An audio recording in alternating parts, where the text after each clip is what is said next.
When you got on retirement? We actually do need one. We need one more. Essentially automatic.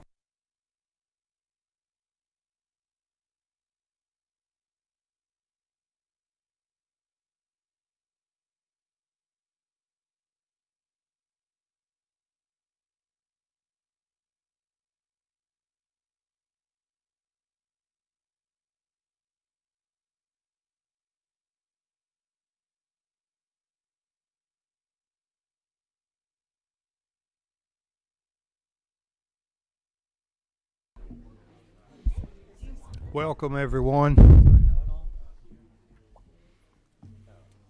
We're 2:04, so glad to have everyone here.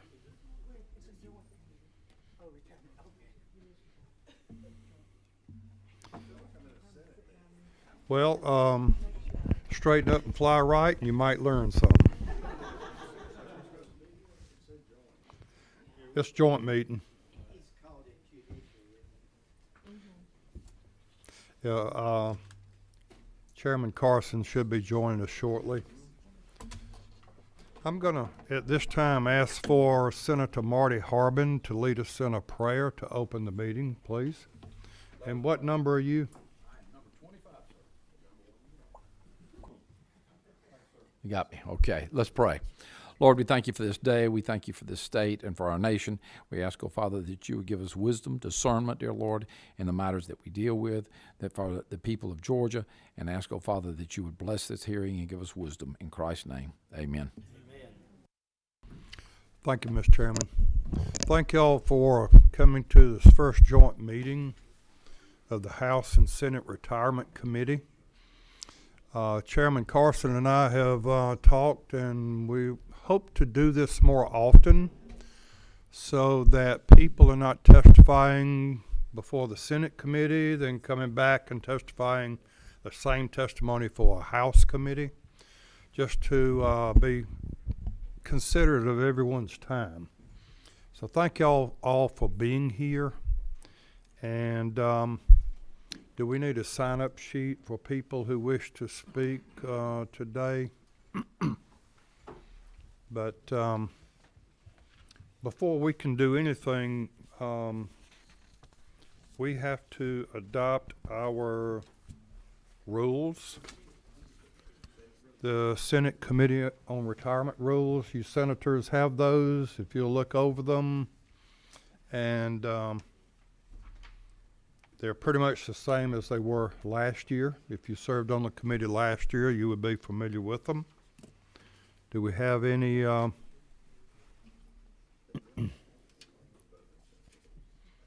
we have any questions, or you need a folder?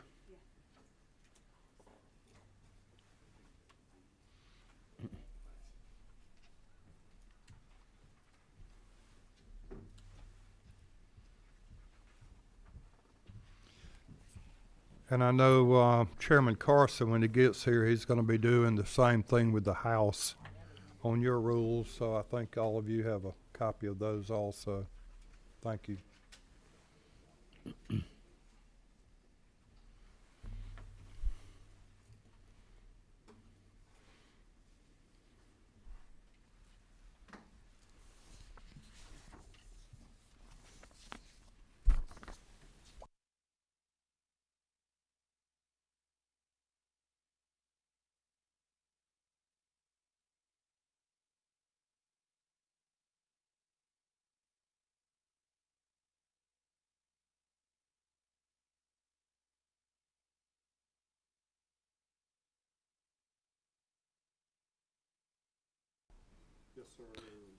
Mr. Chairman, I move that we approve the Senate committee rules for the Senate Retirement Committee as provided.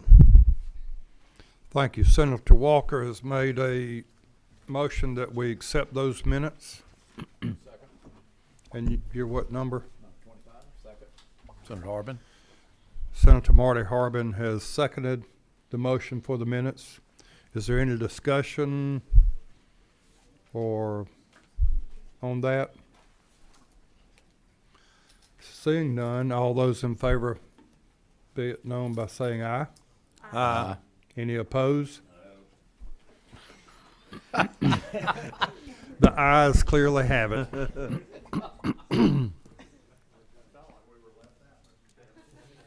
You were, on purpose. I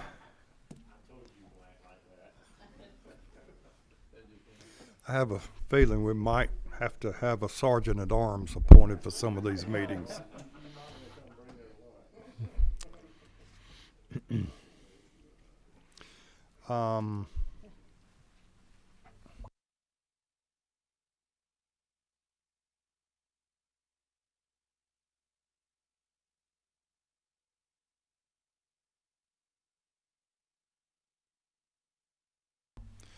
Okay, I think what we'll do this time is maybe start with introducing our Senate members.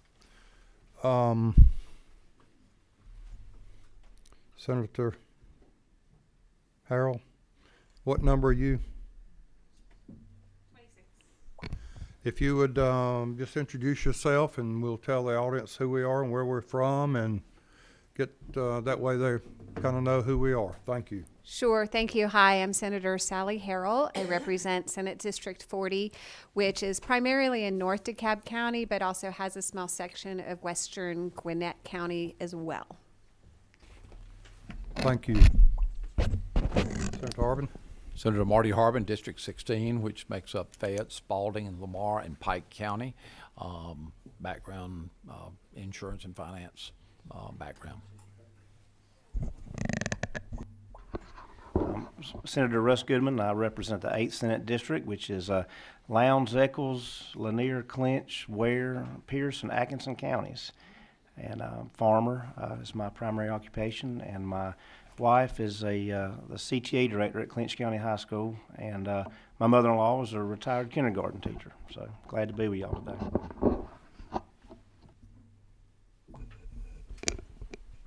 I'm Senator Larry Walker. I represent Senate District 20, which is part of Houston, all of Pulaski, Bleckley, Lawrence, Dodge, Wilcox, Trutland, and Dooley counties. I live in Houston County, and glad to be serving on this committee. Thank you. Thank you. Senator, what number are you? 17. Thank you, Mr. Chairman.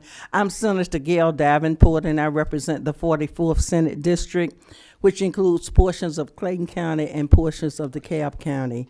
That's the eastern part of Clayton and South DeKalb areas. I have some precincts on I-20, so I'm in the Atlanta delegation, DeKalb delegation, and Clayton delegation. Glad to be on this committee, the retirement committee. Have a lot of teacher friends and relatives. Thank you.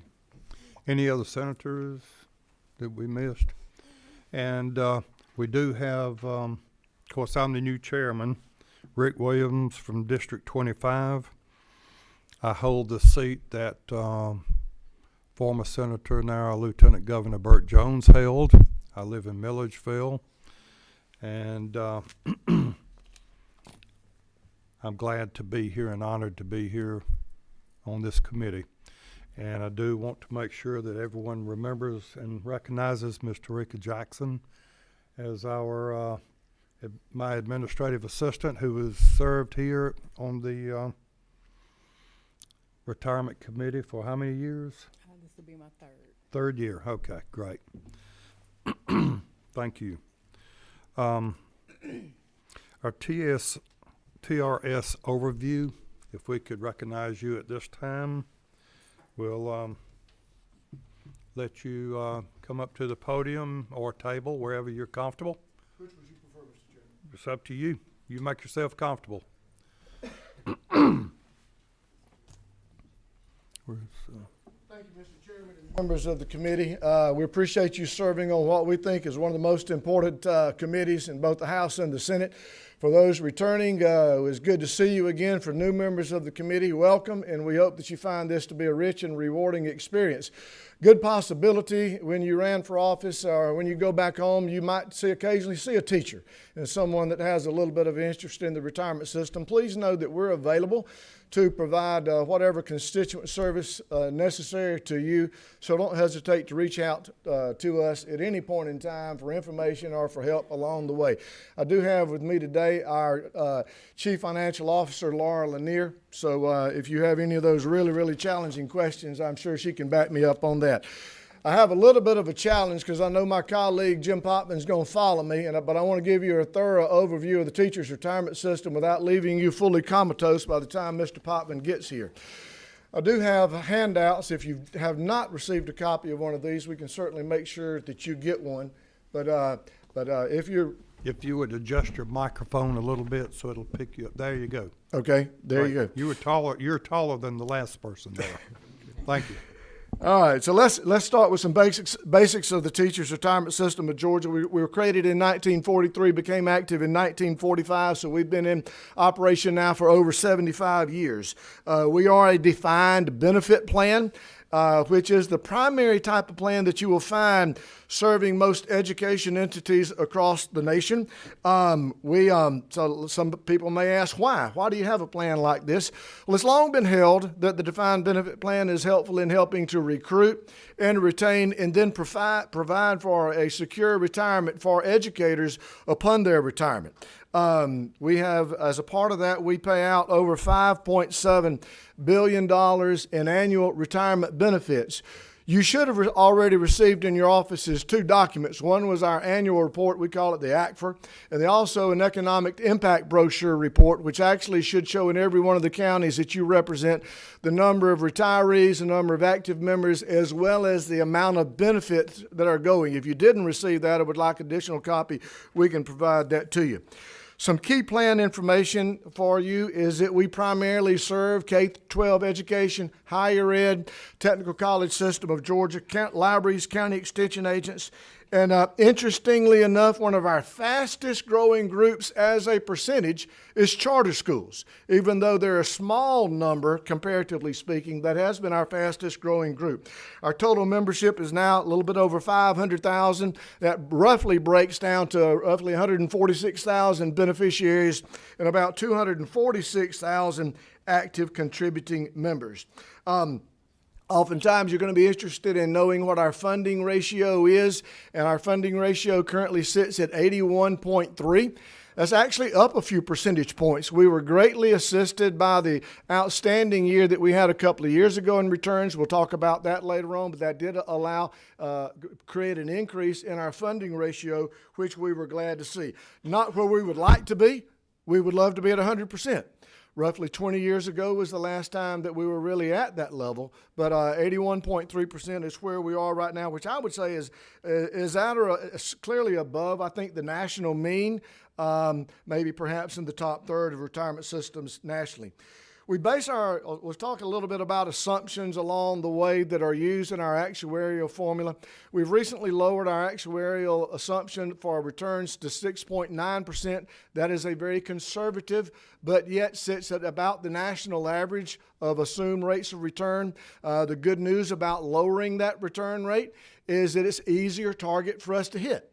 If we exceed that, we'll talk about asset smoothing and those types of things. If we exceed that 6.9, we're putting more money into our fund to be able to smooth over 5 years. If we don't meet that assumption rate, that means that's less money that you would have to put in to help to ensure that we meet that actuarial contribution rate that we have to have.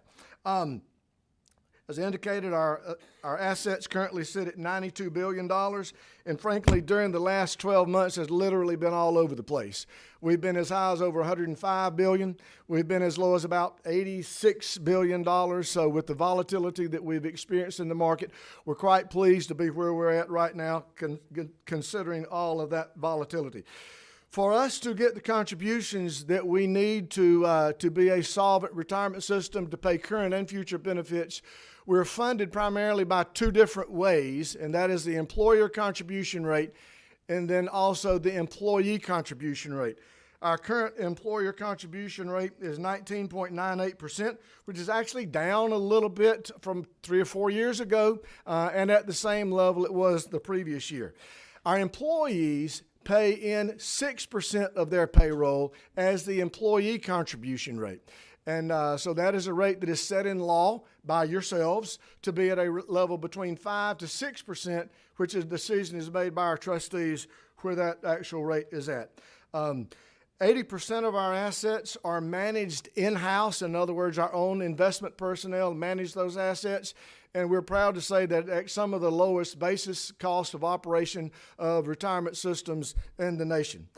Plan design. How does the plan actually work for somebody who's going to retire, be a member, and then eventually retire? I won't go great into a lot of this kind of detail, but basically it's a number of years of service times 2% times their highest average salary. Good example would be, let's say somebody has a salary of $50,000 a year, and they work for 30 years. Once they retire, if they choose our maximum plan, they're going to be able to get 60% of what that $50,000 salary would be. So you can kind of do their own math based on what you think it might look like in a particular situation. Additionally, we have a 10-year vesting. Our full retirement is considered to be 30 years at any age, 10 years at the age of 60. They can retire. Chances are you've heard somebody suggest maybe you go back to a 25-year retirement. You can retire at 25 years, but it is with a penalty, and a fairly substantial penalty. But just know that that provision is in law. We do have a pre-funded COLA, which pays out at 1.5% 2 times a year. We have anti-spiking provisions that currently exist in law. Could go into greater detail of that, but sometimes you'll hear about spiking, people getting a higher salary toward the end of their career, but these provisions are in law. And on top of that, we just mentioned that the Internal Revenue Service also has a salary caps that are in place, and that current salary cap level for retirement purposes is $305,000. So the interpretation of that is, let's say that you happen to have one of our higher paid members earning, let's say, $500,000, their salary cap would actually cap their pensionable salary for calculating their retirement at $305,000 each year. The Internal Revenue System typically increases that level, so it's just gone to $305,000. On the next page, you'll see our asset allocation. We are primarily invested in equities. Second largest asset class will be fixed or the bonds. And then recently, you did approve us moving into the alternative asset space to follow what you had done for the state's employees retirement system some years ago. Couple of notes there. Those asset classes are set forth in Georgia law, and we don't invest in some of the more speculative things that you may hear about on the media and news like that. Let's talk just a moment about recent volatility. I call it the year that we love to remember was fiscal year 2021, and we looked like a genius with returns over 29%. But we were brought back to reality with a reversion to the mean in 2022 with losses of 12.8%. You put all that into place, we come back to this year. As of just a couple of days ago, we were at 7.6 return. And I've talked about some long-term gains down the way, but I do mention this to say that we do have, as other retirement systems do, a 5-year asset smoothing so that, let's say we have a particularly good year, we smooth or we credit those gains over a 5-year period of time. Similarly, in a year like we had last year where we had losses, we're going to smooth those losses over a 5-year period of time. That creates greater predictability for you in knowing what that actuarially determined employer contribution rate is going to be without it going up by literally hundreds of millions of dollars, we hope, in any particular given year. Historical returns are featured down in the lower left-hand column. I've talked about our assumed rate of return being 6.9%. Historically, we've not had any problem meeting that, whether you're looking at our 10, 20, 30, or whatever year basis that we look at. Also, on the bottom right-hand page of tab of page 2, you see historical returns. And the good news is, while occasionally we do have a down year, certainly the number of years with increases are many more than what is up. So by and large, we do anticipate that a couple of times every 10 years, you're going to see a negative return, as we experienced this past year. Several of you have asked over the last couple of years, what has happened to our number of retirees? Are we having more people retire as a result of the pandemic? The reality of it is we really have not. We saw the first year of the pandemic, the retirement numbers actually drop a little bit. We saw the second year them go back up to a little bit. Again, I would think that that's probably a reversion to the mean. Last year we're down a little bit. And then the mid-year, when we, as a time of the year, when we also look at mid-year retirements, this year we were actually down about 100 retirements. So we don't see a bubble. We don't see some unpredicted significant increase in the number of teachers retiring. Last year you did pass House Bill 385, which was a return to work bill. And a lot of work went into that bill. A lot of changes were made along the way. This particular piece of legislation allows a retired beneficiary to go back to teach in a critical needs area, as long as they meet certain criteria, such as 30 years of service and stay out for a year's period of time, and work full-time, draw their retirement benefit, as well as be able to draw a salary, all while the employer pays their employer and employee contribution rate.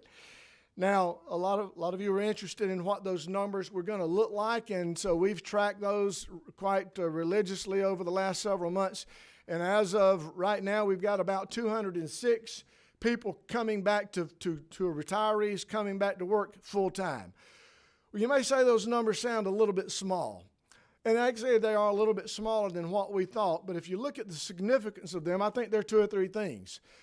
The number one critical needs field where teachers came back was special needs. The second highest area of critical needs where they came back was mathematics. The third highest need was science. So all that being said, because you passed this particular legislation last year, in over 206 classrooms in the state of Georgia, students have a certified teacher who's got experience, who knows what it's like, instead of that classroom being vacant or that classroom being filled by someone who does not bring that experience level to the classroom. And hopefully that answers some of your questions as you came into the session wondering what those numbers might be going to look at. Last thing that I will mention before opening for questions is just talk about what we've done over the years to ensure that we're progressively doing things that ensure sustainability. Again, a lot of these are actuarial types of conversations that cause your eyes to glaze over. But in 2013, we did lower the amount of money that was used to calculate the retirement for the first $37,000 by 1.5%. We have adopted a 30-year closed unfunded liability amortization schedule in 2014, which actually means that we're paying more toward that unfunded accrued liability to satisfy that debt than what we would otherwise have done had we not gone to a closed amortization schedule. We've reduced our assumption rate a couple of times, as I indicated, down to where it is now at 6.9%. In 2021, you added the alternatives asset class, and not to spill any of Mr. Potvin's thunder, but ERS has been very successful in having higher returns with the alternatives asset class. So now TRS is being allowed to go into that space as well. And then we've also closed that amortization schedule even more, down to 23 years for current years and 25 years for future years as of this past year. All this said, I want to say thanks for your support of our retirement system. I will tell you our educators value the retirement system. They tell us it makes a difference in their recruitment and in their retention, and we believe, like they do, that it creates for a stable workforce. We realize that it comes at a cost, and we look forward to working with you as we try to make sure that we provide something that we think is important, educational policy, to help meet the educational needs in the state of Georgia. And with that, Mr. Chairman, I'll be glad to entertain any questions or either yield the podium. I think we have a couple of questions. Who's number 12? Go right ahead, sir. Thank you, and thank you. Couple of questions, if the chair will allow it. On your slide, the key plan information, you have the funding ratio of 81.3, but it says that's of FY21. That's 18 months ago. Does that happen to correspond with the current valuation at 92? Is it just coincidental that those numbers are similar or the same number? The process that basically is used when we complete a fiscal year, before that valuation is actually factored in, first thing that's got to happen is got to be audited. And so we basically end up being somewhere around 2 years in arrears. So that will be the latest valuation that we have of the board-approved valuation. No, but my question is simply this: it says 80. I'm going to assume that audited numbers as of July or June 30, 2021, you were 81.3% funded. My question is, later on 2 lines further down, you have the current assets at $92 billion as of 1/26/23, because you can take a picture of what your asset basket was in the market.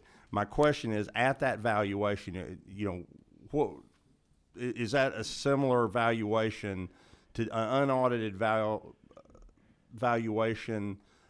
Let me get it right. The 91 billion valuation, does that yield an unaudited 81% funding approximately? Yes, I can Okay. answer that question. Yeah, It's based on where we're coincidental that looking they were at- the same numbers. Right. Okay, right. that's Yep. fair enough. I just, because you had helped me out with answering that question, I just thought it was coincidental. Sure. That they were the same numbers. I won't belabor the point, but I just want to ask this because, I mean, we all saw some articles in the paper about the salaries of investors or whatever, and the 9% you've averaged on page 2, for 47 years, the stock market in general, basket of stocks has averaged a little bit more than that over the last 50 years. I would hope that a focused group would outperform the stock market over time, and that's been my worry. We don't have to get into it today, but if we could follow up later, if we have a focused investment group that invested on behalf of our professional educators, I would hope they would beat what somebody could buy in a spider over that. So we can get to that, at a later time. I won't belabor, the point today, but I think it does value. And then I'm glad you mentioned the alternative investment situation to invest in. If you'll recall and go back and look at when the firefighters pension fund started investing in that bill was originally introduced to allow teachers, the TRS system, to invest in that asset class over 10 years ago. And the teachers and the board didn't want to. So I'm glad that they got to now, but I think it's important to realize and for the educators in the room to understand that when this committee or the Senate committee brings options for investing, they're for the benefit, and we've had this discussion before, they're for the benefit of you. And if they don't work out, your contract is with the state of Georgia that we have to make good on it. Had that gone into place over 10 years ago, you'd have probably been even slightly better funded than you are today. I would certainly agree, Mr. Chairman. Thank you for those comments. That's me. Yes, sir. Thank you, sir. Appreciate it. Thank you for your presentation, and I'm new to this committee. My understanding is that the state funds all of the DB plan that is in place, and that the employee has either a life income or a joint income option at that time, not a lump sum. Is that correct? Basically, that is correct. We do have what's called a partial lump sum option, Okay. which is not to the full amount, but they could have a certain amount that they could. And whenever they retire, we tell them what the maximum amount that they could use as a PLOP would be. But it is a lifetime benefit. Okay. What is the percentage of teachers who are participating in the 401k plan, because they have a defined benefit plan which is totally funded by the state, but the 401k, of course, is their contribution? What's the percentage of teachers participating in the 401k? Okay, we do not administer a 401k, a teacher's retirement system, or a 403b. Okay. We're strictly defined benefit. Defined benefit on. But I would tell you that most all local school systems have a provider of some type of 403B or 457 plan, which is used as supplementary, and we think that's good policy. I would agree. Okay, great. And then you said that 80% of it is handled in-house, low cost as far as that portion, and then 20% is handled outside. Just curious, news media, financial, ESG, the investment issue kind of there. Is there any kind of policy set up on ESG at all? Outstanding question, and yes, sir. Our policy basically prohibits investment decisions to be based on ESG criteria.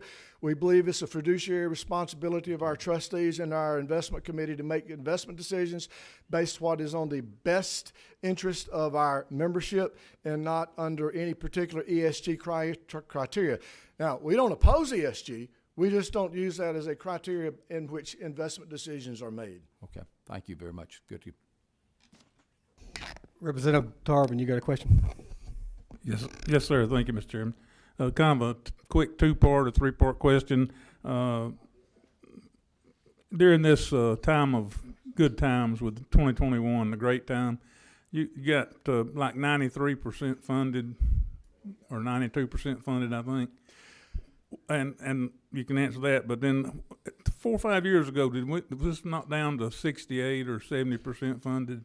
We got down to the lowest, about 75, 76% has been our lowest. And what he's referring to in terms of the 93%, there is a number that was looked at that we report in our annual report that says if we closed today, what would be what we have on hand. At that point, it was 93%. But we don't use that. We don't call that our funding ratio, but we did reach the level. We had 93% on hand. Yes, sir. That was my point. And I think you've done a good job, and that's huge coming from me. I really do. I think you've done a good job. How do you see the total, what we would call a fully funded amount at the end of each year? How do you see that? How does that run ratio? Does it go up 2%, stay about the same, go up 5%? Can you answer that from year to year historically? I can, and the best thing I can share with you, for the last 5 years, we've been somewhere between about 76 and 81%. So we've been within a relatively narrow range. Again, you can go back, say a couple of reasons for that. Relative accuracy in meeting our assumed rate of return, as well as, remember, I talked about that asset smoothing and gaining and loss. That actually helps to kind of, again, have some degree of cushioning and stability within the funding ratio as well. Yeah, we'll quickly follow up, sir. Say you fully funded, let's just say a number. Say fully funded is $114 billion. How do you see that number changing from year to year, percentage-wise, if you can tell us that? Does that change over 10 years, 5 years, 1 year, or? It is going to change primarily based on two criteria. One of those is how well we have met our return assumptions and how tightly aligned our overall actuarial assumptions are with our actual experience. In other words, did we have the number of people retiring along with their mortality was? And those are things that are adjusted each year, as well as when we do our 5-year experience study to kind of ensure, to your point, that we remain, we don't have a significant volatility in that funding ratio as well. Okay, thanks, sir. Before we move on to the next speaker, let's do the adoption of the House rules and the introduction of the House representatives, if we may. Can all the House members take a look at the rules, and if you have any objections to it, let us know.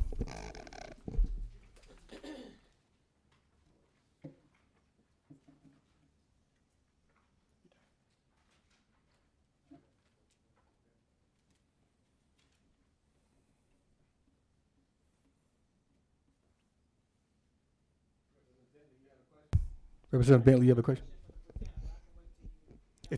If you don't mind, that'd be great. Thanks.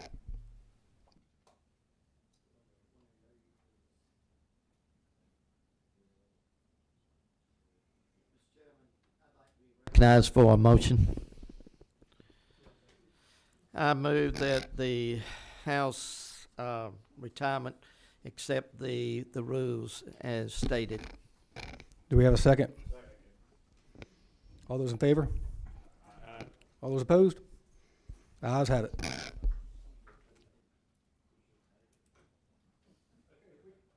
If we could go ahead with the introduction. If we want to start, Representative Tarver, you want to begin? Steve Tarvin, I represent parts of Whitfield, Walker, and Catoosa, the 2nd District, Northwest Georgia. I'm Gerald Green. I've been on this committee for many, many years, and I represent Southwest Georgia, 9 counties down there. I'm not going to list them all. We don't have time.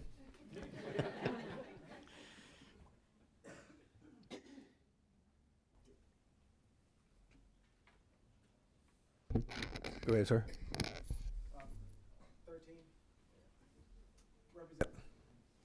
Representative David Wilkerson, 38th District, Cobb County, Powder Springs, Allstill.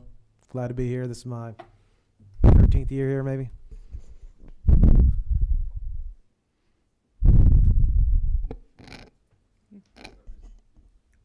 Number 3. Representative Thomas, District 21, Cherokee County. Don't really have a whole lot of experience on the retirement committee, but looking forward to retiring one day.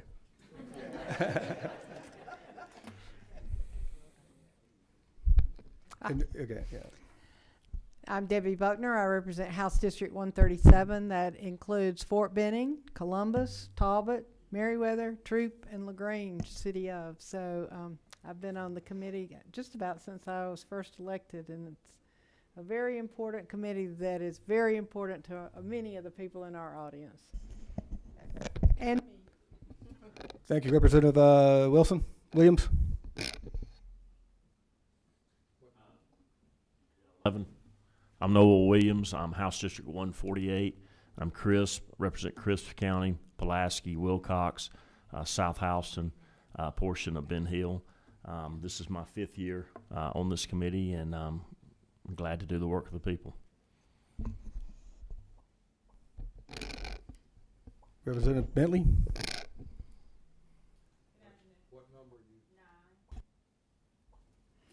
Good afternoon. I'm Patty Bentley, representing House District 150, which includes Taylor County, Macon County, Dooley County, the City of Fort Valley, the City of Andersonville, and City of Americas.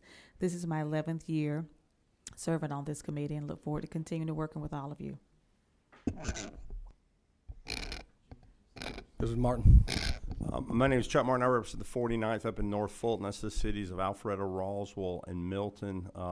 Just border right around Johns Creek, and have been in the legislature for a minute. And I just want to defend the tenure of my colleague, the Dean of the House, Chairman Green back there. I have a retired teacher in my district that Chairman Green taught when she was in elementary school. So I'm just kidding. Did recognize Chairman Green as the new Dean of the House, and appreciate his tenure. Appreciate what he showed me in the office up there with us on the 4th floor. And I'm Lehman Franklin. I'm the House District 160, Statesboro area, Southern Bullock County, Northern Bryan County. Looking forward to serving on this committee.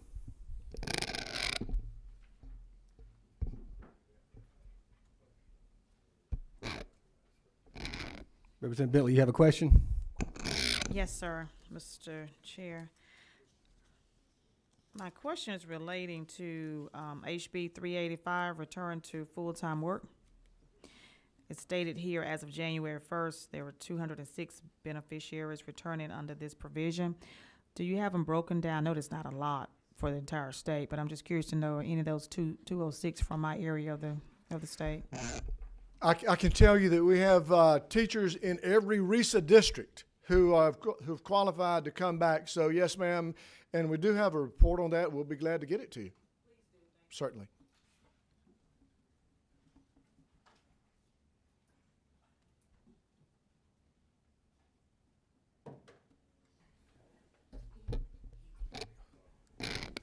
Go ahead, Representative Butler. thank you.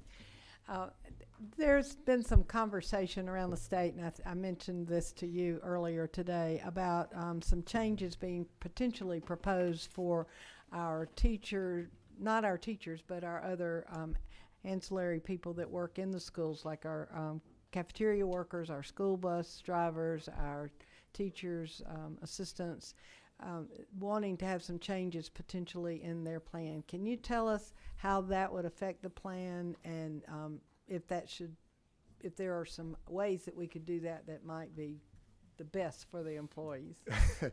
Okay, well, first And of all, the we pride ourselves in administering the plan by whatever legislation that you approve each year.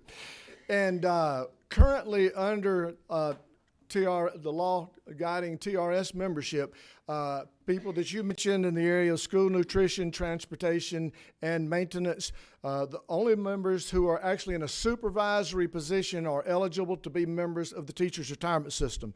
So that would leave any of the rest of the people to be served under the PSERS, which stands for Public School Employees Retirement System. If they did participate in teachers' retirement system, their contribution rates would be significantly higher. Our contribution rates, again, are 6%. The employer would also pay the employer contribution rate, which is right now over 19% as well. It certainly is a provision that as I've talked to school superintendents and others, they've indicated that they might want to look at, but it certainly would be one of those things that may very well come at a cost to the plan.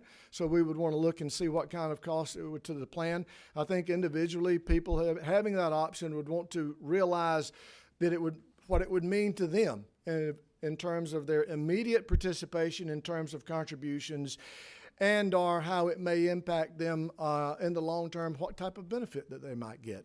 And hopefully I answered your question. Having been on this committee for a long time, what we've learned is that a lot of times the people in the jobs wanted a part-time job, a little bit of money, and health benefits. So that's important to find out if that's still what drives a lot of those employees versus an increase in their cost to be a participant in the plan. That's an editorial comment. Recognize Chairman Martin. This came to the office from a constituent retiree that I guess I'll ask it as a question for the committee. I think it would be a great idea. It may already be out there on the website. But it was somebody that retired with less than full retirement, and they came in after the changes that were made in the 10-11 time frame relative to the cost of health insurance. They're confused as to what that is. So I guess my question that I would ask, if it falls under you or under another department that administers health fund, SHBP, to do that. But I think it would be advantageous if it can't be that difficult to put a scale up there that, like, if you came here and you retire here, this is what the percentage is. Number one, does that exist? And number two, can I work with your office and HSBP to get that out there for the folks that are retired? Because it's meaningful for them to know when they're preparing for retirement what the number's going to be. Sure, Mr. Chairman, that would be something that we would work with Department of Community Health, Commissioner Nogalin, in terms of sharing that information. We do not administer the state health benefit plan, as you know, but we do receive a number of questions, and sometimes those questions do relate to the subsidization of their participation in their health insurance upon retirement. Mr. Chairman, I thought that might be interesting across the state for all the senators and representatives, because there are a number of people that make decisions whether or not to retire right now based on what they think that subsidization is going to be into retirement. Thank you. Sure.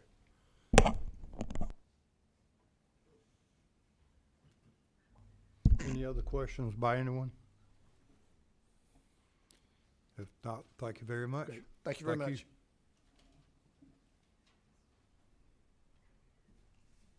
ERS overview, Mr. Putnam.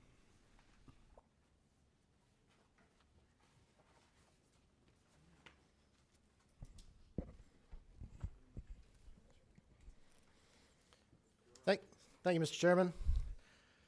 I'm Jim Potvin. I'm the Executive Director of the Employees Retirement System of Georgia.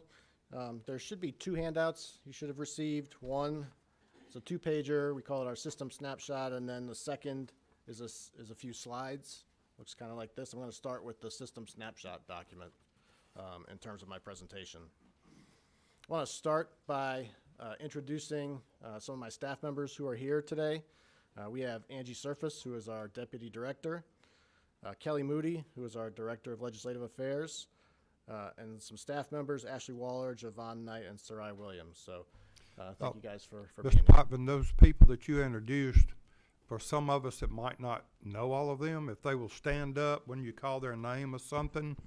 Otherwise, we're looking to try to figure out and put the name with the face. Thank you. Thank you for that. I should have said that at the beginning. Angie Surface, Deputy Director. Kelly Moody, Director of Legislative Affairs. Also in Legislative Affairs, Ashley Waller. And two of our analysts that work in the agency, Javon Knight and Sarai Williams. Gotcha. Good job. Employees Retirement System of Georgia, the agency, is responsible, of course, for the administration of the Employees Retirement System of Georgia, the pension system for most state employees. But our responsibilities do go beyond that. We actually are responsible for the administration of a total of 5 defined benefit programs, including Employees Retirement System, including the aforementioned Public School Employees Retirement System, and retirement systems for the legislators, yourselves, the judiciary, and the National Guard. We also handle the responsibility for the state's 401k and 457 plans, what we refer to as Peach State Reserves. And we have 2 group term life insurance plans which are no longer open to new hires after 2009. So they will go away eventually. And they're not the same as the flex benefit life insurance program that most of us are covered under to this day. The Employees Retirement System, which you know best and which drives much of the financial results of our agency, has 3 benefit tiers. The first, what we refer to as the old plan, was for people who were hired prior to July 1st of 1982.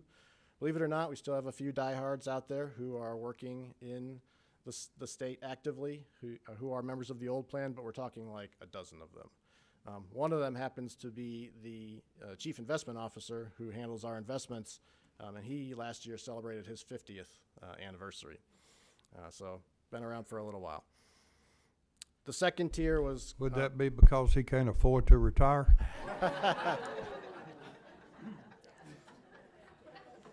I'm not going to speak for him, but I think he would be. I would think he'd be able to scratch by.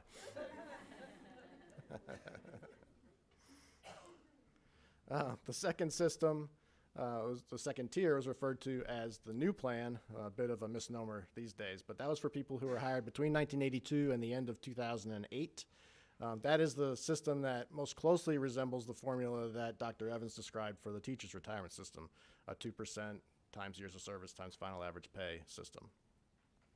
The current system has been in place since January 1st of 2009. It is commonly referred to as a hybrid system. What it really is 2 plans working together. We refer to them collectively as the Georgia State Employees Pension and Savings Plan, or GSEPs. It consists of a pension benefit similar to the new plan, but with a smaller benefit multiplier. Instead of a 2% per year, it's a 1% per year pension. So it's about half of what it used to be. In addition, there's a 401k component, and the key there is that there's a matching contribution. So if an individual saves a certain amount of money, the state will make a match, and a matching contribution. I'm going to talk more about that in a couple of minutes. From a financial perspective, the middle of the first page of the snapshot shows the progression of funding ratios in the different systems over time. As you can see, they vary widely in terms of their funding ratio. I like to interject a word of caution in terms of using the funding ratio as sort of the last word on a system's funding. The fact that the GMPF is only, at this point, 62% funded versus, the JRS, which is 109% funded, does not mean that the GMPF is in any kind of financial distress. As a matter of fact, that particular plan is our newest defined benefit plan and has been slowly increasing over its 20-year history as we slowly bring it up to something close to that 100% goal that we have for all of the systems. The ERS system, as of 6/30/2021, again, that's the most recent actuarial evaluation, showed a 71.6% funded ratio.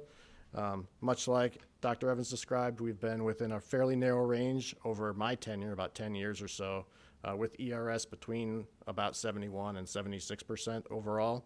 The reasons for the declines the last 2 years are quite simple. In the 2019 and 2020 time period, we did an experience study, and we made significant changes to the way we handle mortality assumptions in the system at that time, essentially getting a little bit more aggressive about how we recognize the potential for longer-lived retirees.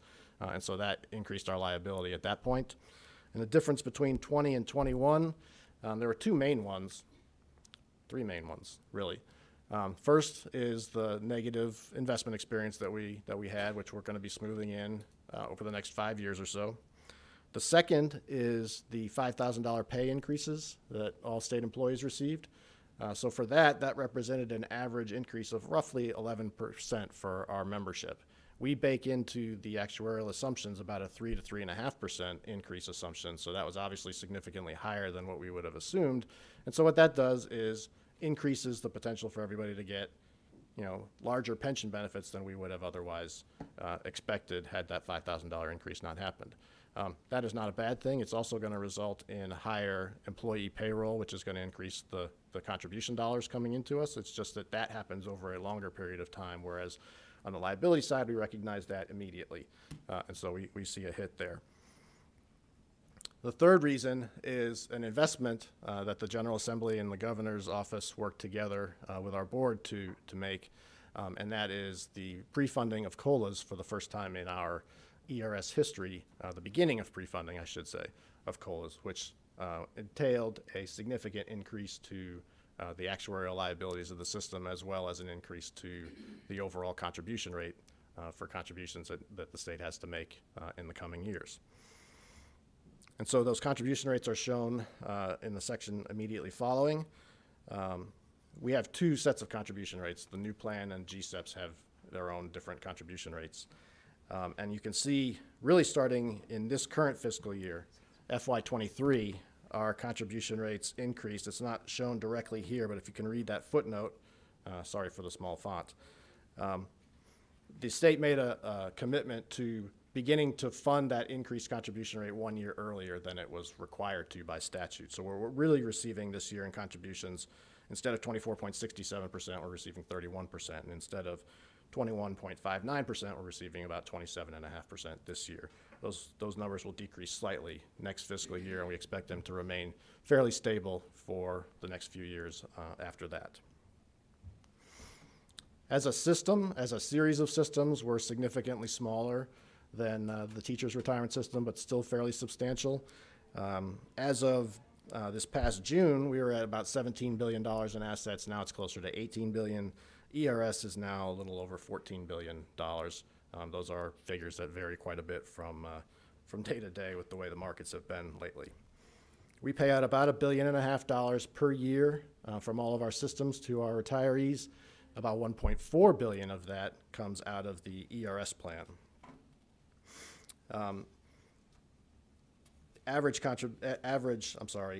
Annual benefit that we pay to retirees is $26,000 a year. As you can imagine, that varies very substantially across different employee groups and beneficiaries, et cetera. And that number is actually decreasing over time as the GSEPs people start to retire, and their pension benefits are going to be smaller in the future than what people have received from the pension plan in the past.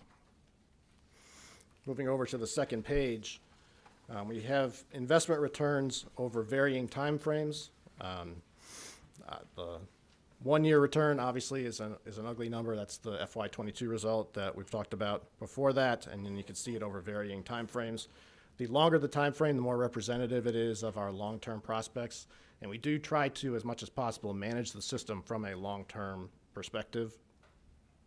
While a 1 year return can certainly have an impact on the system, and a significant one, what's more important is sort of the long-term trends over time. And if you get out to the 30 or more years time frame, you can see that our returns are pretty solid over that period of time. One thing I did want to mention specifically is our private equity portfolio. The bill that enabled us to start investing in private equity was passed in 2012. We actually didn't begin to make investments until right at the end of calendar year 2013. So I consider inception date to basically be calendar year 2014 for this particular program. So we have about 9 years of experience in these investments so far. We are capped currently at 5% of the assets of the portfolio. That's the most that we can commit to these investments.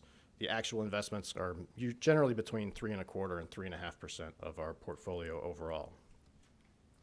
From a return standpoint, since these investments are less liquid than the public markets tend to be, you're looking for what you call a liquidity premium for investing in these.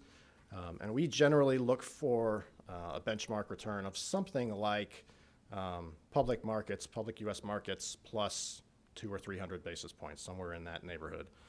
What we have experienced over the first 9 years has exceeded that by a significant amount.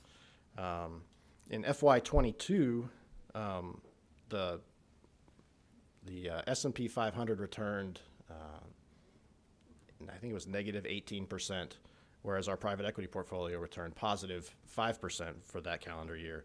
Over the 9-year period, private equity has returned about 17.5% versus the S&P, which has been at about 10.5%.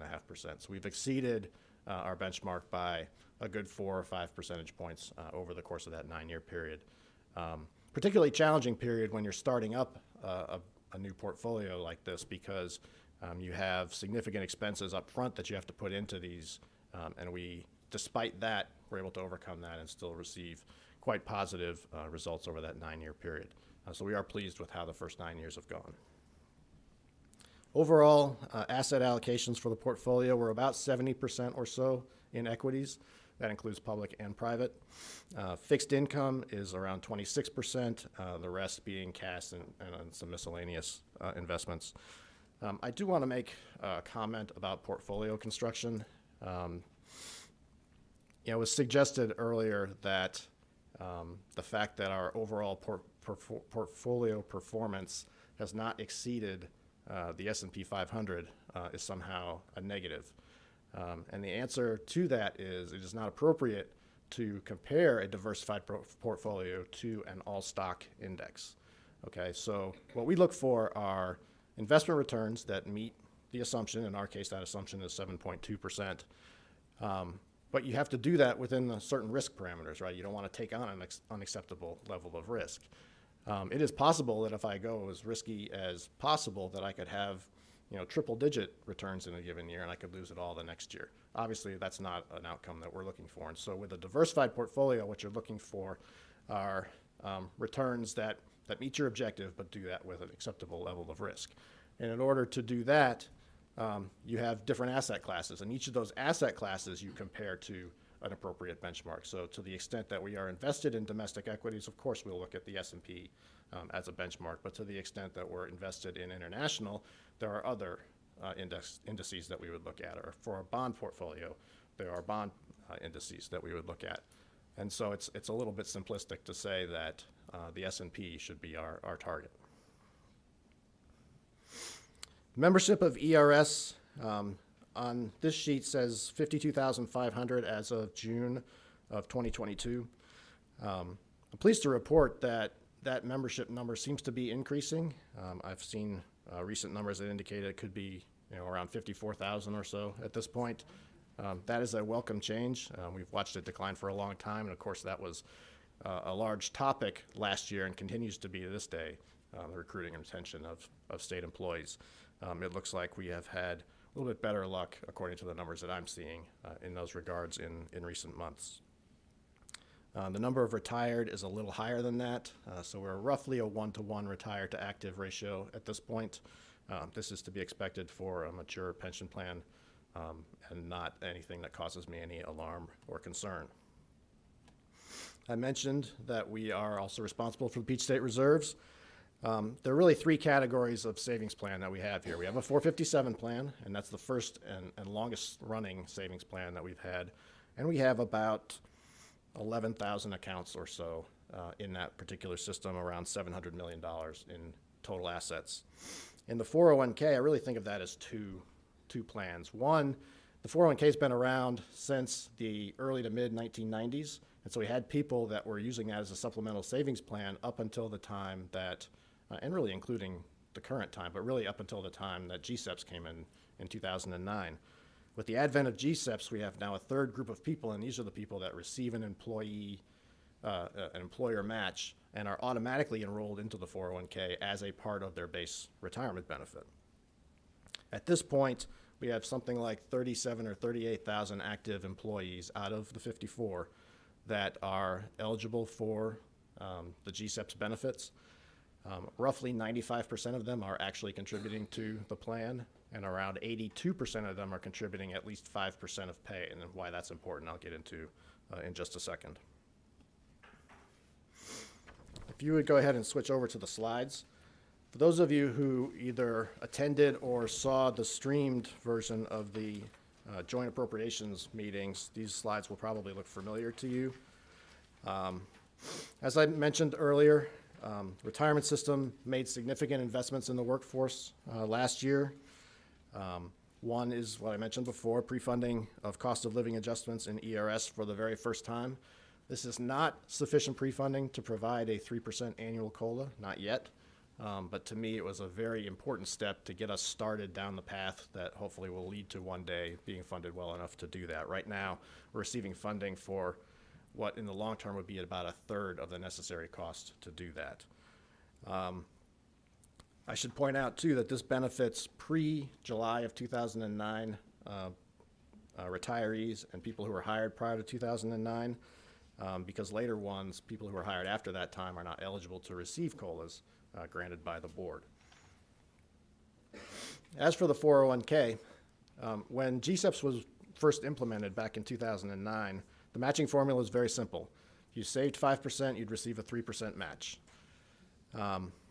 Over time, it became clear that an individual would have to save very aggressively above and beyond the 5% in order to receive what we would consider to be a sufficient retirement benefit to sort of offset the fact that they're getting a smaller pension at this time. So a couple of years ago, we started to begin talking about how we might be able to modify that matching formula to improve outcomes for people, but at the same time also design it in a way that would help encourage people to stay with the state for a longer period of time. And so what happened, what came out of that was Senate Bill 343, which was passed just last year, became effective July 1 of 2022. First thing we did was immediately increase the match for those who saved 5%.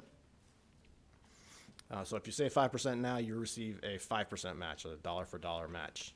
So we added 2% immediately for those people. And again, that is the vast majority of our GSEPs participants, over 82% of them.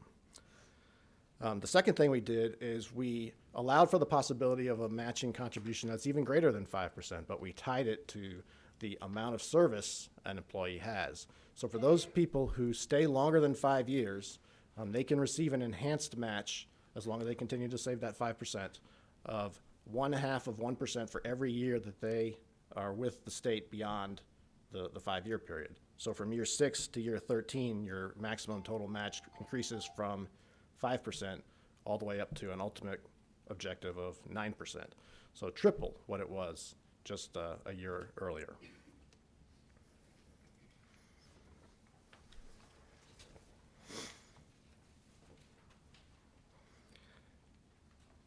Dr. Evans talked a lot about investment returns. I had some comments about that, but I think I'm going to leave it there. I guess the only other thing I'm going to say is, as I said, our funded ratio currently 71.6%. Our ADEC was increased to account for the investments that the system and the General Assembly and the Governor's Office have made in the system. I project stability for the next several years with those figures. Of course, that's assuming that everything goes smoothly and without any deviation from the assumptions that we make. I think we know enough to know that that's not going to happen exactly as we've outlined it, but in the long term, we do feel good about what those assumptions are. I think I will leave it at that, and I'll be happy to take any questions. Any member have any questions?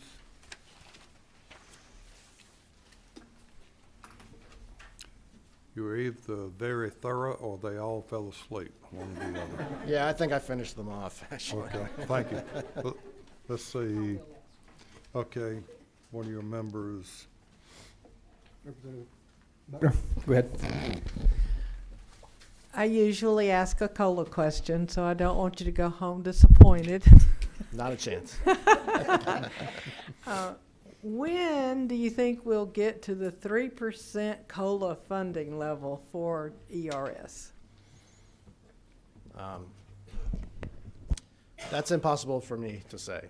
Theoretically, the formula that we created and implemented last year at the board level, which essentially takes investment returns and the funding status of the system into account when calculating what a possible COLA might look like. That formula at the highest end can provide a 3% COLA.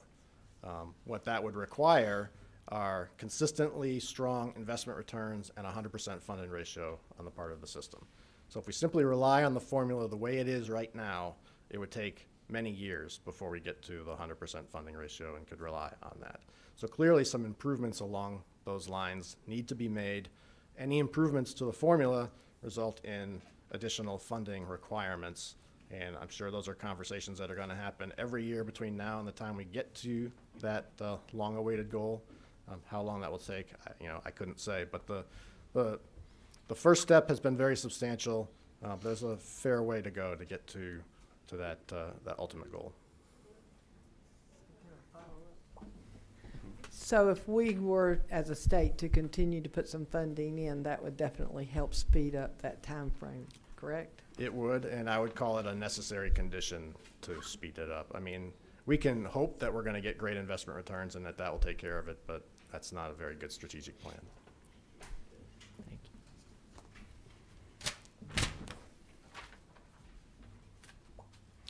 Anyone else have any questions?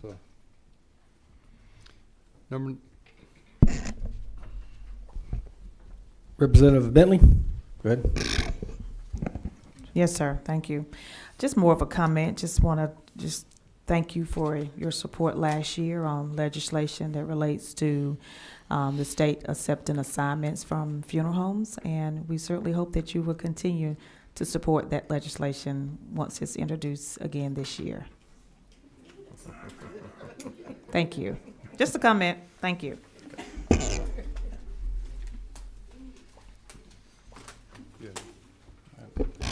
I just want to thank you for your time. Appreciate it. Both of y'all know it's a lot of hard work putting that in, and it's very informative. Thank you. Thank you. Thank you, and if no other business, we'll entertain a motion to adjourn. I need it from a senator. Did you do it?